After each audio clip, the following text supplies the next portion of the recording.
Greetings. This is David LaRocca, and you are at the Point of Learning with my friend Peter Horn. In this episode, Pete will be talking with photographer and professor John Opera, whose artistic innovations I began writing about some 20 years ago. More recently, I engaged his work in a chapter of the book Photography's Materialities, and interviewed him for the journal After Image.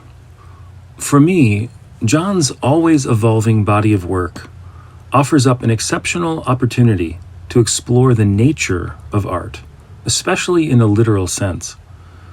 Bringing natural materials into conversation with manufactured ones, John provides occasion to consider the dynamic, uncanny zones of overlap between photography and painting. I met John when we were 9 years old, and a while later in high school, he and I shared many hours taking photographs on the streets of Buffalo, New York, and developing film and prints in our friendship. We also reveled in more than a few adventures with our beloved host, Pete. You're in for a treat. Enjoy the show.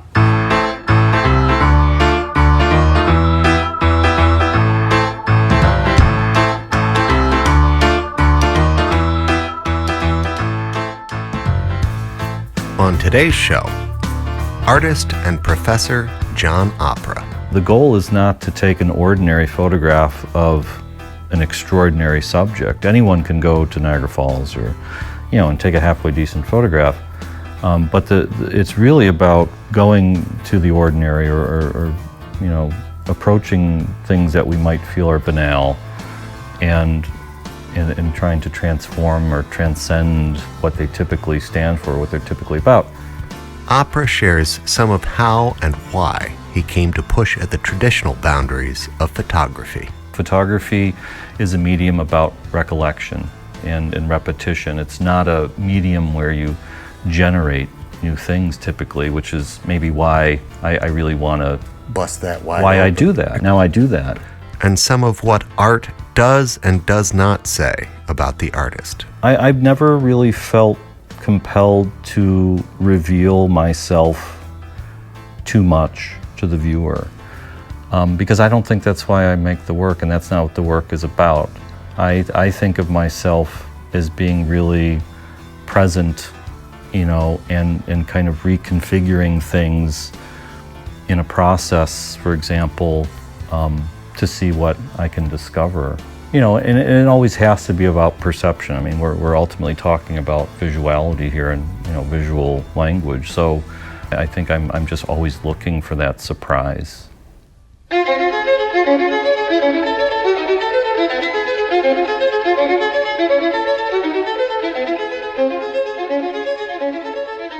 Assistant professor and head of the photography program at the State University of New York at Buffalo, John Opera has exhibited his critically acclaimed photographs for over 2 decades in dozens of galleries, from New York to LA, from Mexico City to Basel, Switzerland.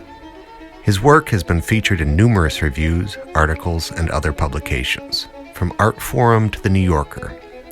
Admired by new creators as well as established artists who are now in their 80s, John often invents tools and techniques to push the limits of photography, sometimes putting a new spin on 19th-century processes, sometimes developing a completely novel apparatus, for example involving a homemade turntable or a laser as he explores fresh modes of painting with light.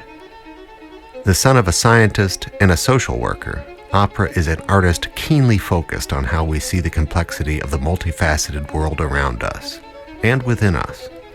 He's also my oldest best friend, since 5th grade, and we talk or text pretty much every day. So despite that I've wanted to do an interview with him since I started making podcasts, I always worried that it would be hard for us to stay on task. I was right about that. But fortunately, I've had some time in the 3 months since I recorded this interview in mid-August to think about how I wanted to shape hours of raw tape into the highlights you're about to hear. As the lucky beneficiary of a mini gallery of opera pieces amassed over the last 30 years, I think the thing I love most about John's approach is that he explores each path he takes as fully and painstakingly as he can, before embarking on some tangent that is more technically challenging and interesting to him, which opens new ways for the rest of us to see. As I lay out in just a minute, I relied for inspiration for some questions on Susan Sontag's 1977 collection of essays called On Photography. I've wanted to have you on the show for a long time because I'm a huge fan of your work, but part of the challenge is we know each other so well, and I feel like we could talk about just anything, that I went ahead and read Susan Sontag's On Photography, which is a book I've wanted to read for a long time. This was a nice excuse to do it, in order to use some of her ideas as a kind of harness, kind of a point of departure. And so to start with, there's something magical about the power of images. Sontag talks about even the simple act of like tacking a poster above a bed or keeping a picture of a loved one in your wallet, nowadays your phone, having a political person that you support, a candidate as a lapel pin. Just these images help us, in her words, they can be seen as attempts to contact or lay claim to another reality.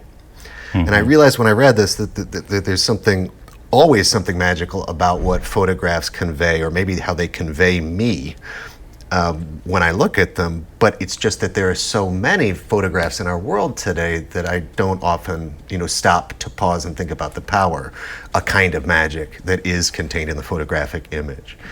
How does that resonate with you? First of all, when you're talking about the ubiquity, or the hyper prevalence or the saturation of images in our world, and everything that surrounds us, in a way I think we have become very desensitized to images, and maybe the magical aspects don't immediately register today just because of how ingrained they are. But the thing you brought up about Sontag, is a really interesting and an idea, a condition of the medium, I think, that's been reframed and described many times. That passage that you're speaking about from On Photography, Sontag's book, reminds me very much of a very compatible idea that Rosalind Krauss put forward around the same time. The way she frames it is that a photograph is indexical, that it literally points to something in the world, but it is not that thing. It's a departure from that thing, and it has these maybe magical properties in the sense that we allow ourselves to enter into the reality of photographs, mistaking it for our own.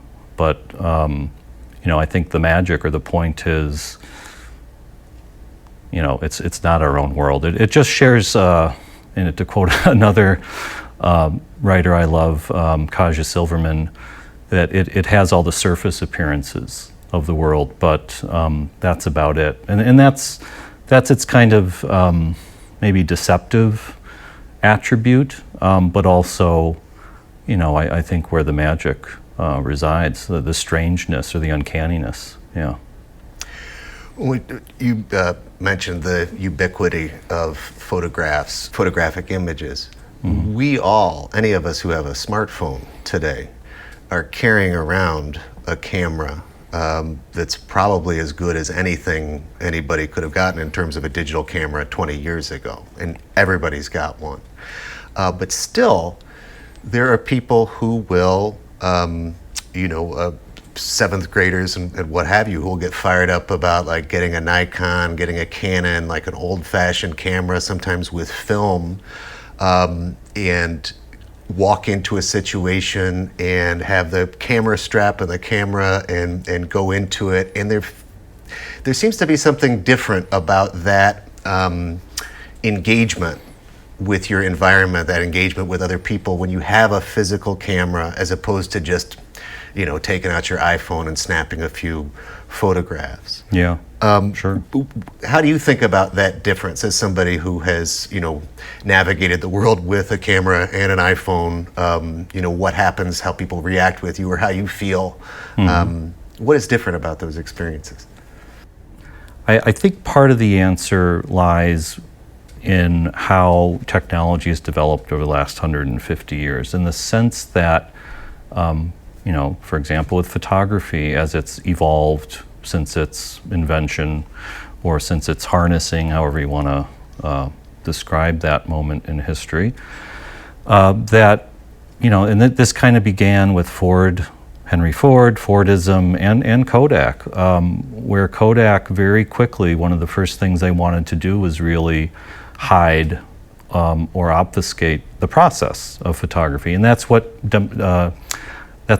democratized photography too, was simplifying the process, and somewhat basically creating a black box scenario where we've become further and further distanced from the source of what makes a photograph.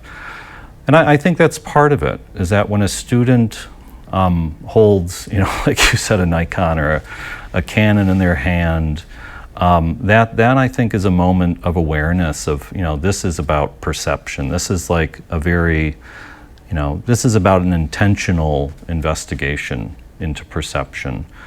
But I also think that happens because they're closer to the process. They're inside of it instead of separated from it.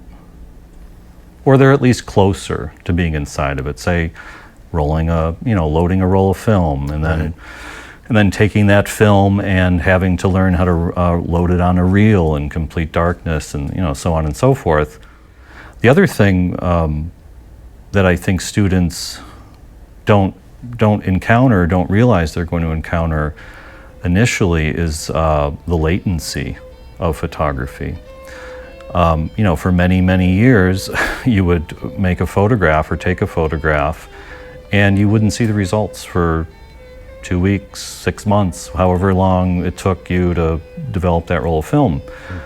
And whatever the temporality is of it, that distance between the moment of capture and seeing that image literally emerge, say in a darkroom, it's very different than the instant gratification of cell phone technology, and that really mirrors many other aspects of our culture today. This disposability, the immediacy, all that stuff, the dopamine.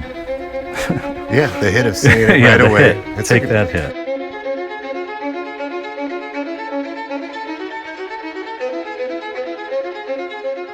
We are sitting here, oddly enough, in a place that is your studio. Correct. But seriously, oddly enough, through whatever coincidence these things happen, it was once upon a time, decades ago, your dad's second grade class? I don't know. We were in a defunct school. He thinks fourth grade. Fourth grade. But I don't know. That's when he was here. There was a fire in this building in the early 50s, and there was another floor to the building. I mean, it was a different kind of building. I think it was originally built in 1898. But this is when he came to visit me for the first time. He didn't know that I rented in this specific spot, and in the parking lot declared, I went to school here. And so that's a wild thing. But the fact is, Buffalo's small, and my father's from this neighborhood or area in Buffalo, Tonawanda, and his childhood home is about 2 blocks from here. Okay. So on the subject of your dad, before he had a long career as a science teacher, he worked as a geologist for New York State. And I think part of his job as a geologist was to use photography to document some of the the structural rock formations and so forth, whatever it was that he was studying. But he took lots of pictures too, avocationally, out hiking He's a lover of nature, as are you. And of course, you and your sister when you were kids. Was it for you as a kid, seeing and enjoying the pictures and slides that he took? Do you think that's what kindled your initial interest in photography, or where did it come from, do you think? To answer the questions, I enjoy looking at my dad's photographs. Not really, because I remember as a kid, like, oh God, like here's this, it was, this would have been the early 1980s when slideshows were really popular, and, my parents would have, other people right, and I'm like, oh yeah. my God. And I remember like, not really caring much about it, but I think in a very related scenario, I think eventually, obviously, I have other things to say about my dad's photographs and my development. But I do think, like, one thing my dad always instilled, or something that I learned by watching him, was this kind of, I'll say, like, obsessive relationship with empiricism, with observing the world. Okay. I was thinking about this morning, as my sister and I used to have a joke. My dad, we'd be driving, and he would just, blurt out, "A hawk!" and and I think in those days they weren't as commonplace in this area, but my dad was always doing things like that, and so we'd see a hawk flying by outside. Yeah, but he was just hyper aware of his environment. And then, we would be then hiking a week later, and there'd be hawk, there'd be pellets that, he would identify as belonging to a hawk. So I think all these things he was observing, that I was observing him observing, added up to some kind of like holistic whole. I think my dad has a kind of sensitivity to nature and ecosystems, and that has to do, of course, with his education. But that's something that I think I developed a sense for that kind of thing long before I got into photographs.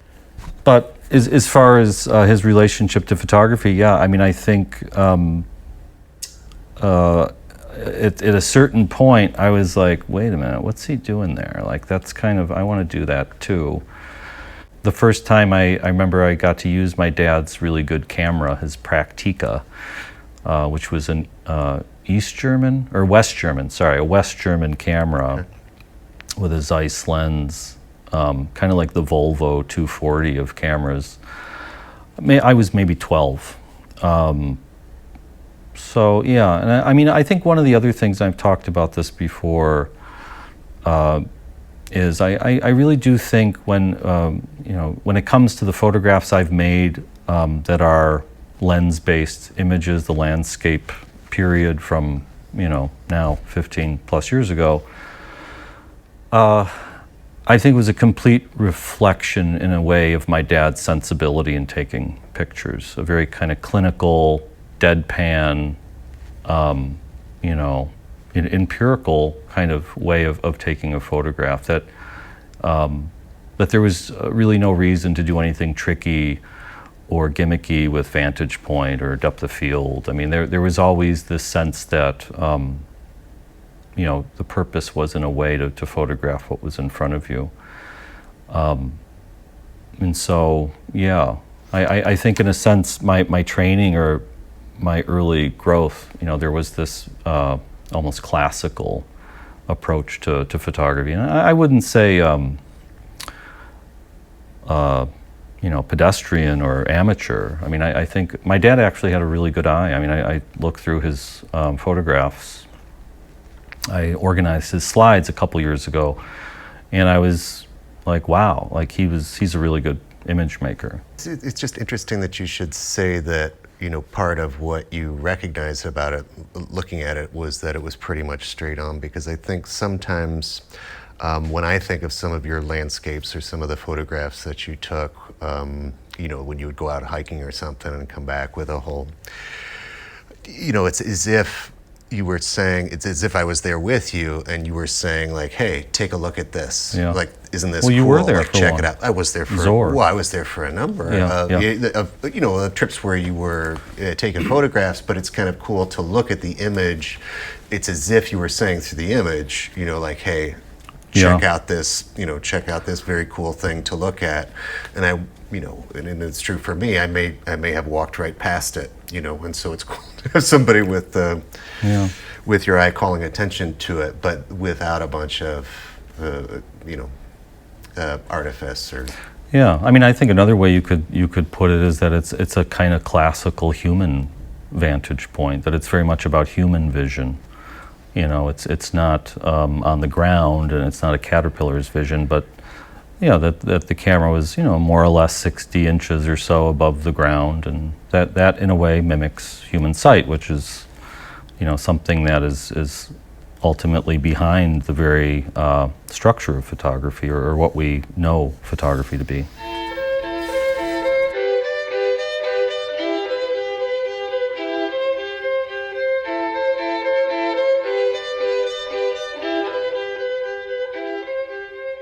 There are different ways that people categorize your work. So we talked about landscapes, for example. I mean, things that you were into at a different period, and you could talk about it as the method of production. For example, anthrotypes, where you're using pigments and dyes from fruits and tea, I guess. But natural pigments to produce the images.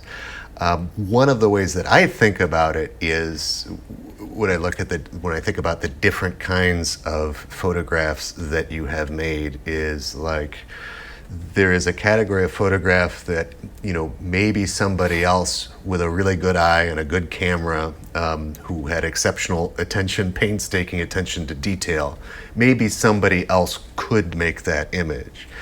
But now, with some of the things that you are doing, either with, processes that are just so antique that very few people, use them. Anthrotypes, I think, would be an example. It's a very 19th century right process that probably wasn't very popular at the time. And some of the work that you're doing now with lasers, where you build your own apparatus to be able to, and armatures to be able to support and render these things. So the second category would be, I don't think some of the things you do, I don't think anybody else could do.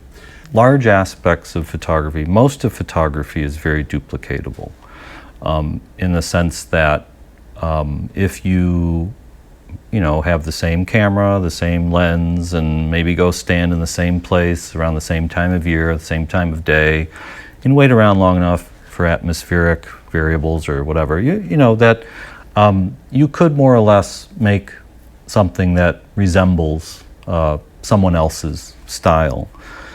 And this is one of the paradox or limitations or deceptions, I think, that in complexities, there are a lot of ways you can describe this condition. Programmatic. I mean, this is a word that I use quite a bit, that most of photography has evolved and has been homogenized into pretty programmatic media. And that very much has to do with, I think, photography's goal all along is to get really closer and closer to human vision, and in some ways it's surpassed human vision. I mean, it's become hyper real. Think of photograph made by a satellite. I see.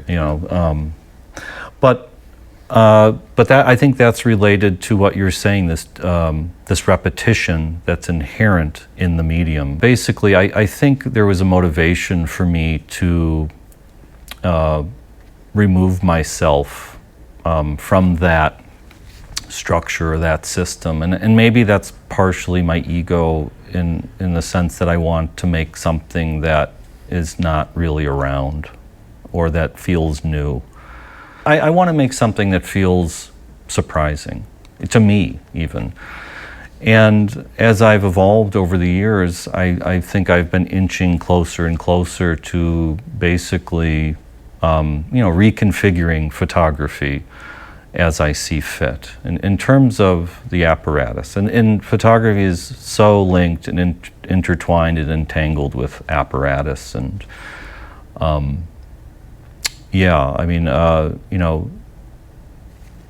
that the way an apparatus is configured has a profound impact or effect on how it frames the world. So when we look at it through a telescope, there's a certain set of data we can visually acquire by looking through a telescope. We can see the stars, we can see planets, we can see the rings of Saturn. At a certain point in my development, I found it necessary to design my own tools in order to discover new possibilities in terms of like what a photograph can do or what it can say. And I think for a long time I got really just tired of or bored with the more kind of programmatic approach. And I think it's, there's always been something about my work that has felt to be about photography itself. Even the landscape works are about this relationship to empiricism and observation. But at a certain point I really wanted to invent, and I wanted to expand. And I think a lot of those landscape images, I had such rich kind of interior feelings that were associated with why I made those images and what was going on in terms of, there were of course images of a landscape, but there were other things kind of churning in me in terms of like maybe an interior topography. It never felt quite expressed in those photographs, and I think I was just kind of hungry to discover something, But it was also, I think, this desire to get to the source or to the kind of more elemental qualities of photography. And like a lot of my work, when I start doing it or I start doing something new, I really don't think. I just do. And it goes back to this thing. I think now, in retrospect, I can understand this, but it goes back to this relationship between the apparatus and the outcome. And so I think I was just kind of remixing photography, including paying tribute to its history, to its evolution. And that's something when I do reach for an antiquated process, whether it's an anthotype or now the cyanotype canvases, it's really important to me that the expression feels contemporary. That it's not quaint or twee or I don't know what would be a good name. Nostalgic. Even though it is nostalgic, I think that's just a symptom of our time. But again, I wanted to do something new.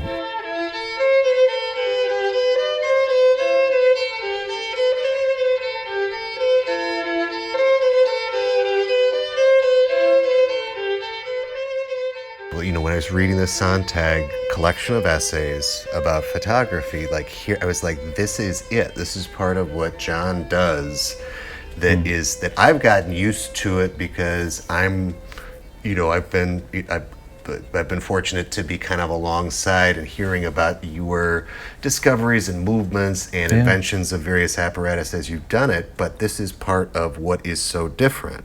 She writes, for example, at one point, and I think she's trying to draw this distinction, this distinction between, what photography does and what painting does, right?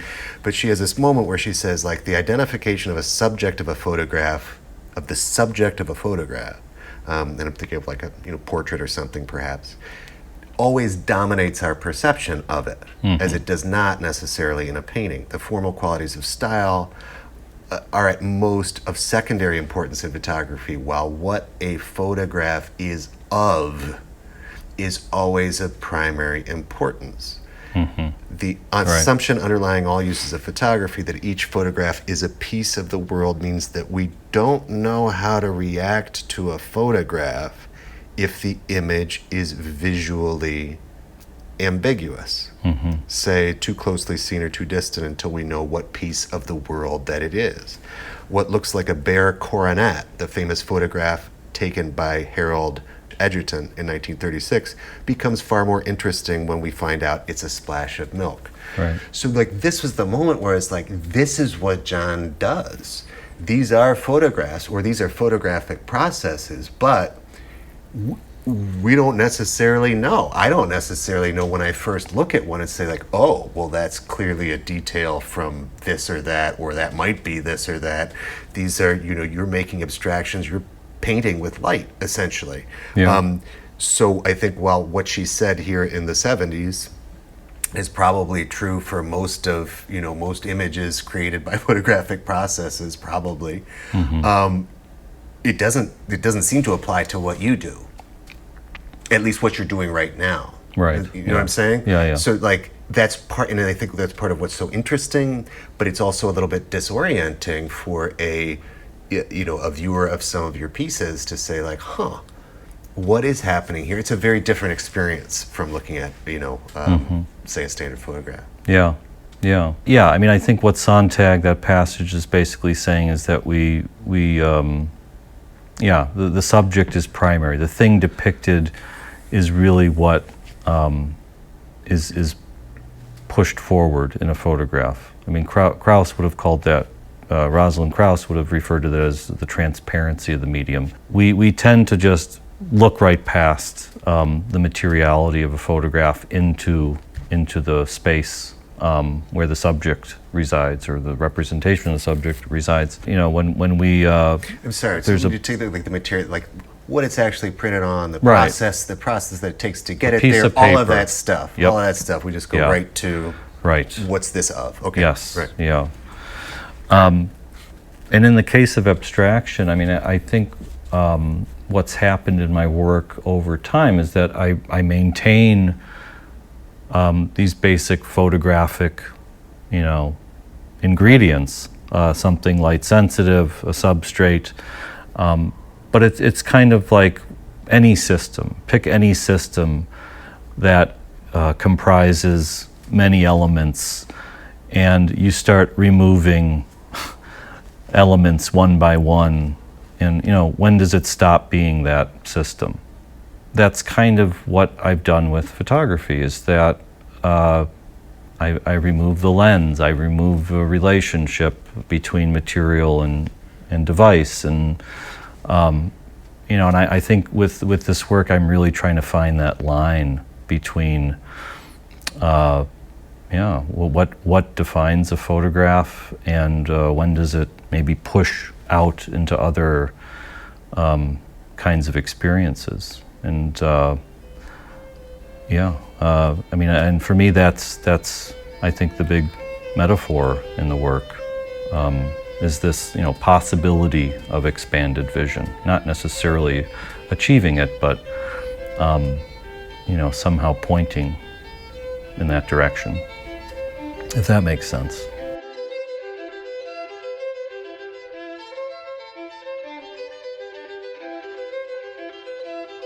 Because you're still listening, I'm going to guess you are part of my target audience, which is smart people curious about what and how and why we learn. Today we're mapping some of the terrain John Opera has taken as he has learned and relearned the art of photography through invention, imagination, and lots of trial and error. If you are currently a financial supporter of Point of Learning, thanks so much. I'll get back to the highlights of my conversation with John in just a second. If you are not yet, please check out the show page or visit patreon.com/pointoflearningpodcast to find out how you can support this passion project of mine for as little as 10 cents a day. To keep it real, while I do pledge to 2 public radio stations and support a few podcasts I love with monthly donations, I don't support every single one. But also, I don't know of another solo-produced podcast that makes high-quality episodes that I still learn from when I listen to them years after they dropped. Your dollars help me pay for transcripts for each episode, batteries for recording equipment, stipends for musician and designer friends, and gas money, for example, for the road trip to Philly I'm taking next month to record my next interview. More about that at the end of the show. Thanks for your consideration. Back to John. I have a friend who's a talented woodworker and furniture maker, and he talks about taking inspiration for the lines of some of the pieces that he makes, the form of it, from the architecture of bridges. Mm-hmm. Is there anything, is there anything that you go back to? I know, you're a lover of nature, but is there anything you go hiking, frequently and so forth, and, look at the stars sometimes, is there anything in either the natural or built, made world that is a kind of, continual source of inspiration for you, or does it, Yeah. or does it shift? No, I laugh because I'm thinking, as you know, I'm a creature of habit. And I think, my routine is really important to me. It's changed. I think, I return to certain songs, certain music. Okay. That are really close to me or are always present when I'm making work. A friend of mine, Phil Vanderheiden, who you know, we have the same thing we do, which is we can both listen to a song on repeat like 100 times in a day in the studio. And that kind of puts you into a kind of trance-like situation. I don't think Phil does it much anymore because I think he was doing it when he was painting. It'd be like a Brian Eno, like music for airports. Oh type yeah, thing Brian for you, Eno, or it like, could be a Guided by Voices song, Nice. I don't know. I can't think of. So it could have lyrics in it, but obviously at the 100th time you're not listening to the lyrics. Yeah, no, it's like an energy yeah. field. Yeah. Okay. But yeah, Brian Eno's discrete music has been in the background of me making these works for the last 6 years. I will listen to it on repeat, while I'm making the work, and some of the radio works take 2 days to make, 15 hours. And I'll listen to it so much. For example, I'll be driving home and I'll still hear it, auditory hallucination. Yeah. Nature still is this kind of comfort for me, I think. I don't do it as much as I should anymore, but I think when things are not going well in my life, or I don't feel like they're going well, I'll often go for a hike or return to those kinds of spaces. But I think my process has become a lot more interior, and that's because I'm not going out into the world to find images. I'm kind of generating them from within the medium. So actually, this room, my studio is a really important place for me at this point. Leaving aside, your professional projects for a moment, you also maintain at least one very well-trafficked Instagram account. Yeah. That's mostly snapshots of your environment. Uh-huh. This would be the quick, like an iPhone type snapshot. Quirky, often hilarious, sometimes disturbing snapshots of what you might see from your window at home or walking around. Is it ever tough to turn off that impulse? And this is me speaking, like, as you know, for a couple decades there, I was a professional English teacher. Mm-hmm. And I would often have a difficulty like reading something for pleasure, like picking up a copy of Harper's or just a novel or something, Yeah. and like turning off that part that says, like, this would be a great passage to teach, or I could teach this story, or maybe this poem over here. Like, it was hard to kind of turn that off and just enjoy it for what it was. So I guess I wanted to ask, like, is it hard for you when you're just walking around to try to, unplug and say like, oh wait, that would make a pretty good photograph, to turn off that part of your brain that says that? Or is photographic seeing pretty much just always a part of how you, Yeah. look at the world? Yeah, that's a good question. Yeah, the phone has become an interesting tool for me. Yeah, I mean, in the case of the Instagram account, Grant and Potomac, I think you're referring to. I didn't know if we could use names. Yeah, I mean, that kind of like developed very organically. And it really started with me coming to the realization that the neighborhood I lived in was incredibly diverse, but just had some real characters in it.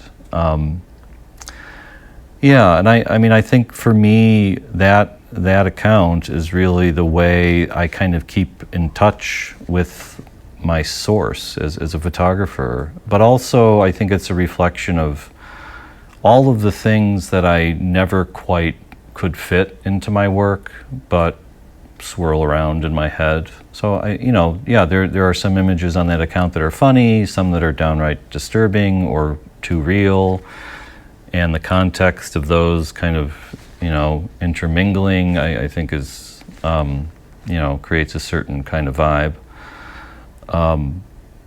Yeah, I mean, I don't know that. Yeah, I think that Instagram thing fulfills that for me. But in terms of do I feel compelled or do I need to make those pictures? Not really. But as far as going out into the woods, or I never take my camera anymore. Rarely, very rarely, unless I have a specific thing I'm looking for. Like I mentioned to you, I wanted to go back to Zor to try to look for water diffraction. But I think when I enter those spaces, I think I do still see things photographically, and I think to myself, oh, that would be a really beautiful picture. But then I guess it goes back to that repetition thing that I said, and I told you I was trying to avoid with the earlier, when I left those earlier ways of making photographs, even though now I'm kind of using, I'm inside of a different kind of repetition with the abstractions. But I guess I think it's folded back more onto empiricism and still being sensitive to my surroundings. Well, it's interesting. I notice everything. I really do. I mean, not everything. That sounds egotistical, but I notice minutia that I know a lot of people don't. At least that's what I've been told. Is there something in my teeth? No, okay. You're good. When you talked about like other things, like in the Grant Potomac account, they're very funny. Some funny images in there. And this is a point that I did think of as a question. You are one of the funniest people in my life.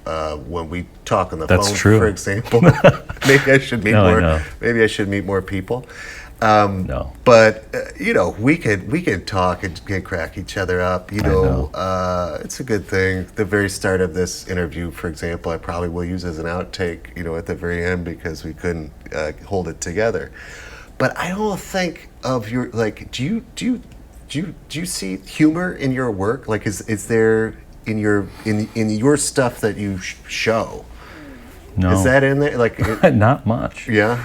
I mean, has that ever been anything that you've thought about or worried about? No, I mean, this is, you're not the only person who's pointed this out. In many ways, my work, I think, comes from a much deeper place that not a lot of, I don't show very often. And I mean, that goes, that goes along with a couple things I think about. One is that, your surface attributes or what you externalize to the world. I never feel compelled to put that in my work. I think for me, my work has always been, in a way, very foreign to me, but also, it comes from a very deep place. And I often say this to people, and I really believe it. I follow the work. There are things that I know I need to do in the work in order to get to the next level of understanding, for example. And I don't know, I've always had that tendency. I mean, even as a child, I would take things apart in the house. And I don't know if you remember when I used to make models. This is before I knew you, but when I was like 7 or 8, it's when I look at them, they're kind of disturbing because they're very well detailed. So I mean, they're not disturbing, but they're surprising. And I don't know, I think that's always, people have a lot of contradictions, and I'm a person just like you are. And I don't know. I mean, there are parts of my work that I don't feel like I don't know, I don't want to explain it, or I don't necessarily want to understand it completely. Because I think there's always been something about what I do. I know to proceed in my work when something really surprises me. Something that kind of comes out of the ether, if you will. I mean, maybe something that really wasn't, part of my conscious decision making, but just kind of appeared.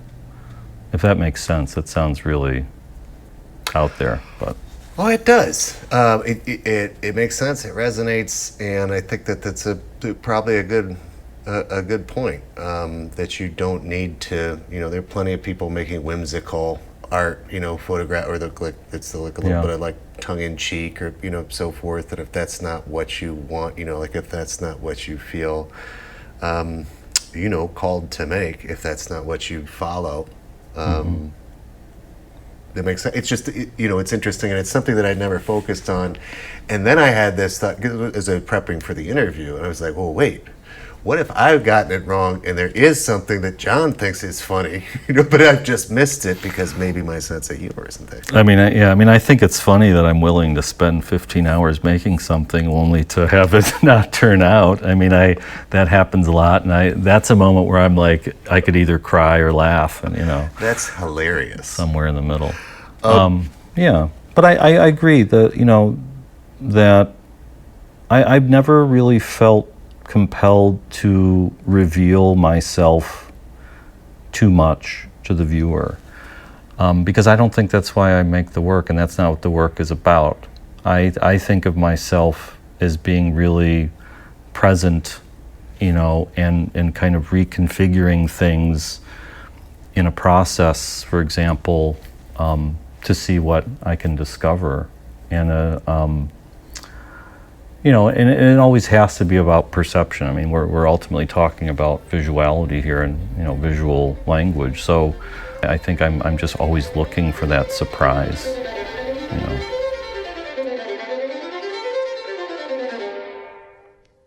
John has taught for nearly 20 years. Undergraduates and 2004, graduate students and so forth. 2003, somewhere around there. Yeah, okay. Almost 20, 18 years. Almost 20 years. Mostly at the college and university level, but also some precocious high school kids. I asked him about the kinds of things he asked them to think about as he prompts them to think about images more critically. Yeah, I think what I try to do with students is start talking about cliche as soon as possible. I think a lot of, photography is a funny medium. Again, going back to this idea of repetition and ubiquity and embeddedness in the world, I think, and I often ask, I say this to students, I say, I'm sure, if this is your first photography course, maybe you're taking this because you saw a photograph at some point and you wanted to learn how to make that photograph, or make a photograph very similar to that photograph.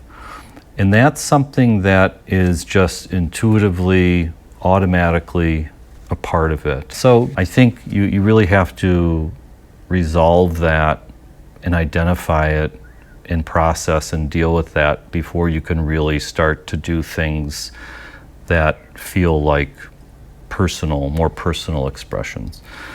And in the beginning, I don't really, I take a very kind of intuitive, organic approach too. I don't really talk to students about what to photograph, but I do talk about what not to photograph. A student who first picks up a camera, you'll often see, you can almost predict what the roll of film or the 70 images might include: a picture of their feet, a stop sign, a fire hydrant,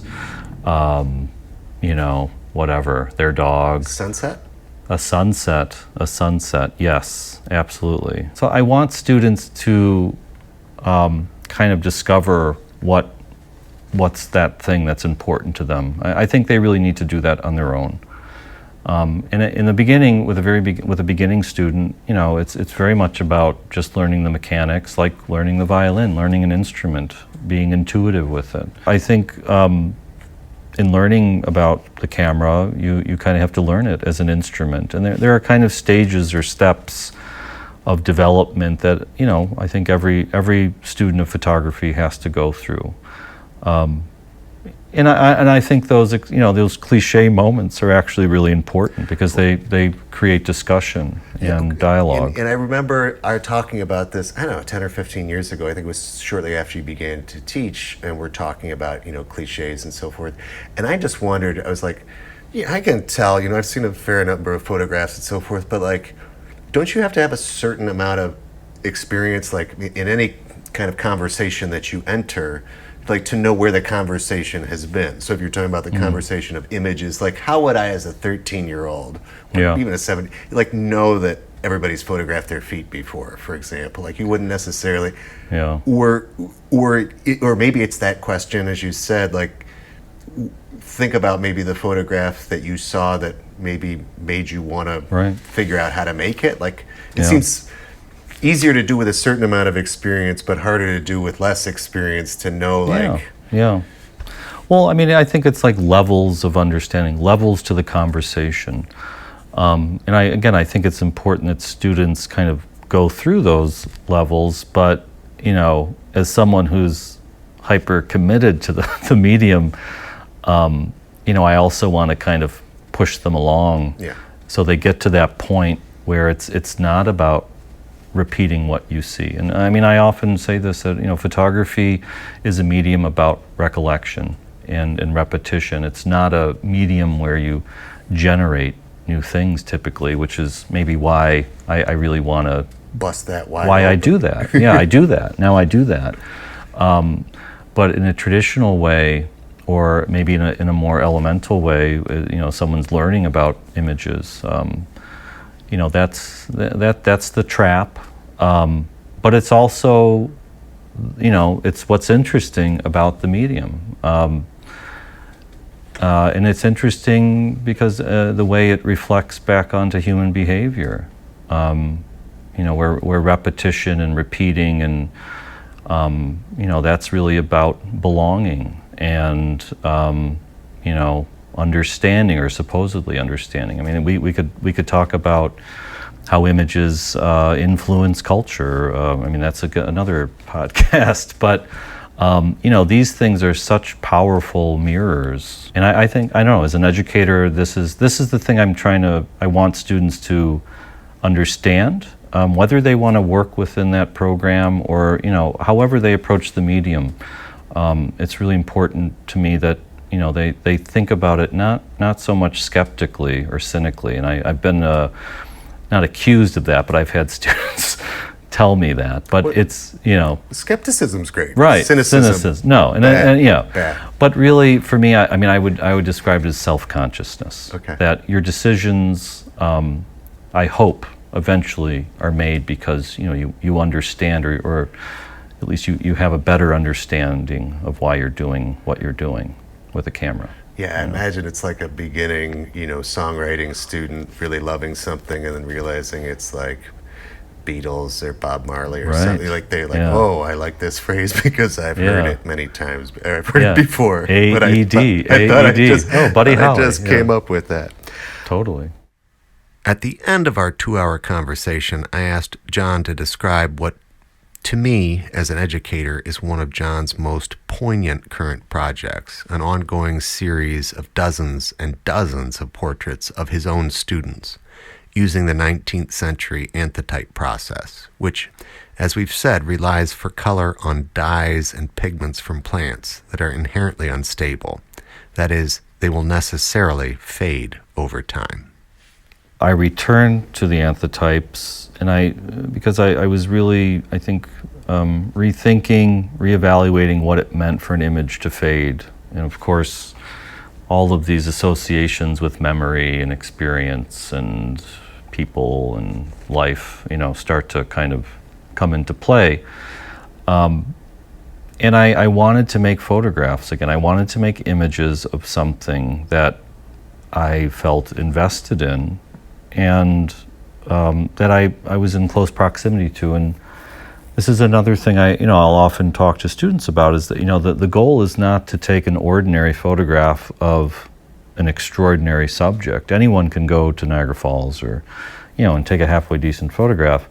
But it's really about going to the ordinary or approaching things that we might feel are banal and trying to transform or transcend what they typically stand for, what they're typically about.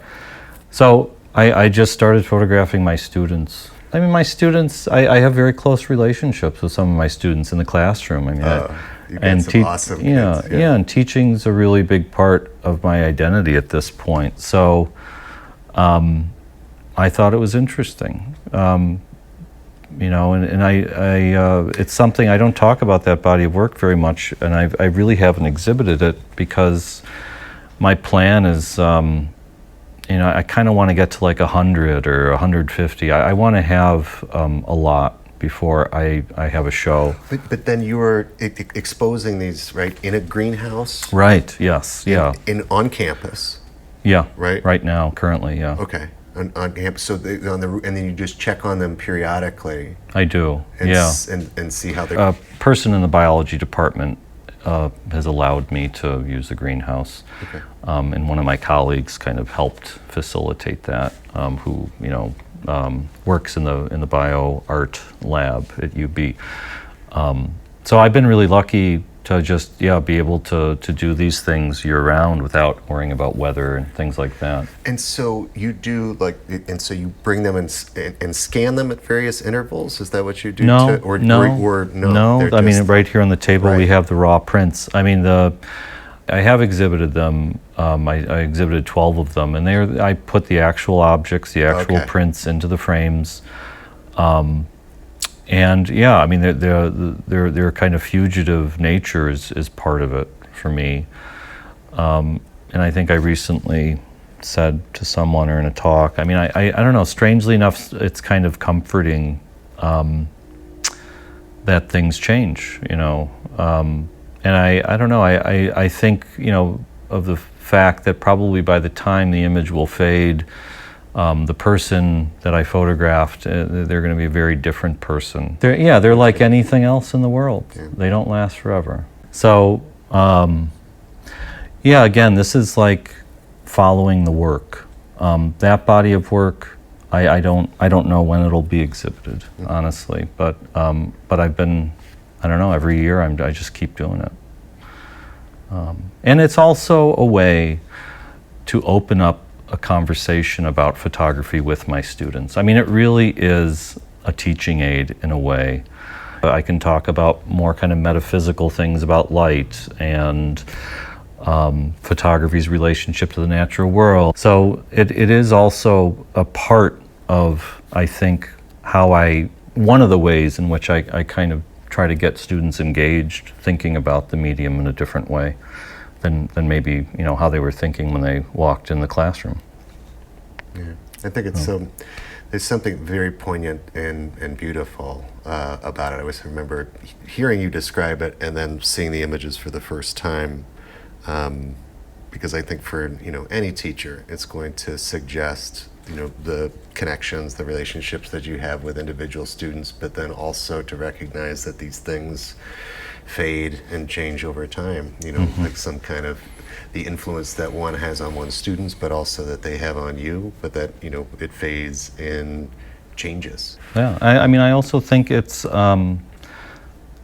there's something interesting, like I don't think, images don't have to be attached to objects, too. I mean, there's something about the life of an image that lives off of the object. I mean, in a more interior space. I mean, either one of us could probably, in our mind, right now, recall an image that's not in front of us. Maybe it's a photograph, maybe it's a person in your life. It's whatever. But there's something about them being turned over to the ether, that I think says something. I'm not exactly sure. I'll go along with Susan Sontag's against interpretation right now. Again, I don't think everything needs to have be explained. That's it for today's show. My great thanks to John Opera for joining me, not to mention for his friendship since 1985.